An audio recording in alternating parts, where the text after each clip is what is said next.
Meantime, about one of those two global superpowers, China.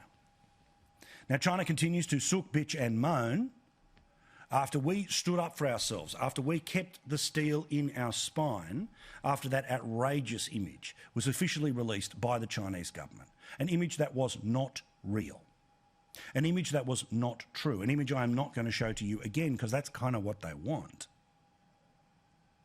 But the Chinese embassy has, of course, said it is Australia's problem what our reaction was to their tweet.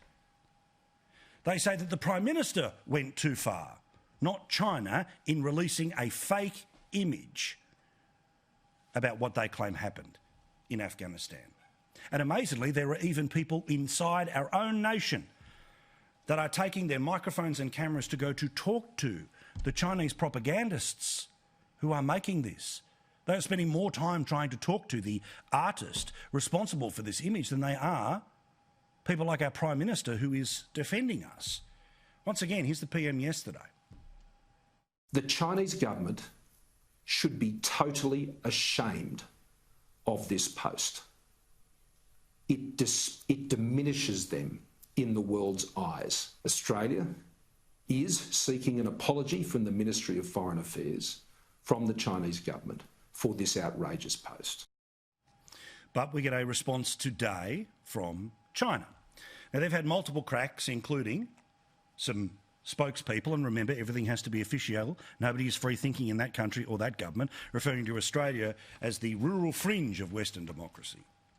Today they put out a statement suggesting that our Department of Foreign Affairs had made a complaint to the Chinese ambassador over a phone call about the Twitter post.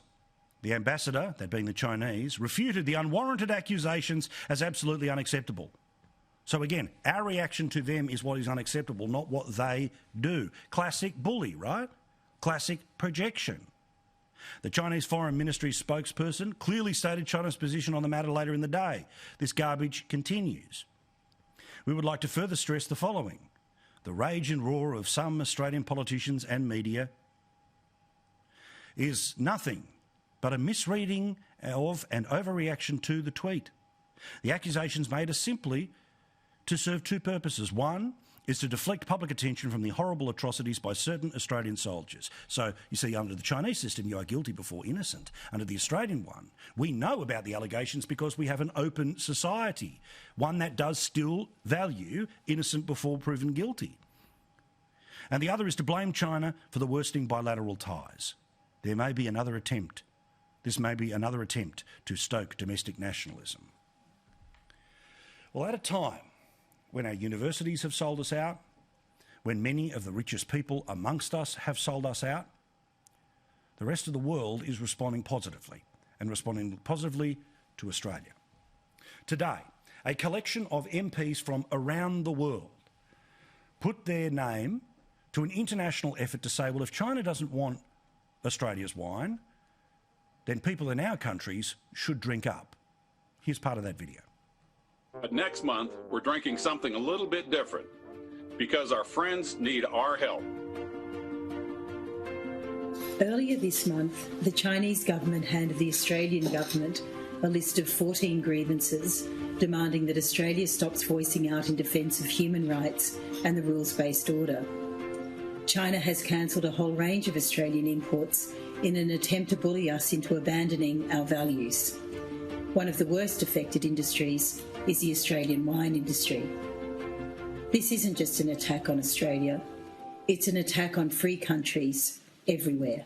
So this December we are asking you all to join us in standing against Xi Jinping's authoritarian bullying. By drinking a bottle or two of Australian wine and letting the Chinese Communist Party know that we will not be bullied. Cheers, and also say no bullying from China. Spectacular.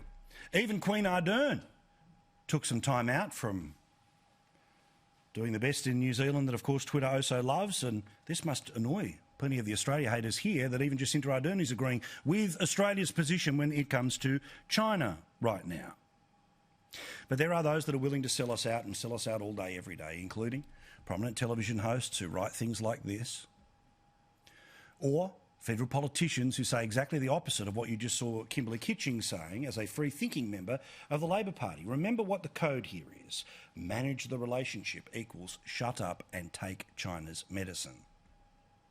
I think the more important thing for Australia now is where we go from here and what this tells us about the relationship with China. And I think what we have is deliberate provocation. We have major issues in our trading relationship which has significant economic consequences.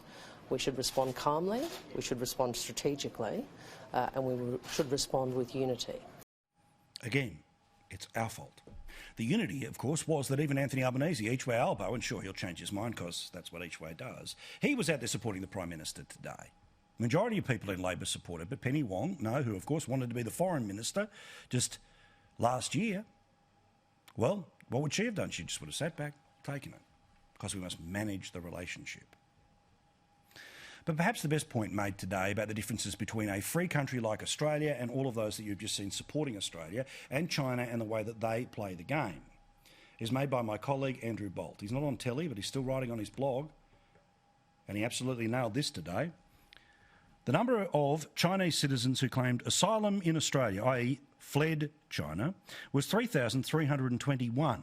The number of Australians who fled to China, 0. Meantime, CNN has discovered that China does not always tell the truth, particularly issues when it comes to coronavirus and how it got out of control in Wuhan, China. Now, there is some suggestions that there were signs of something that was different than the flu a couple of months before in other parts of China.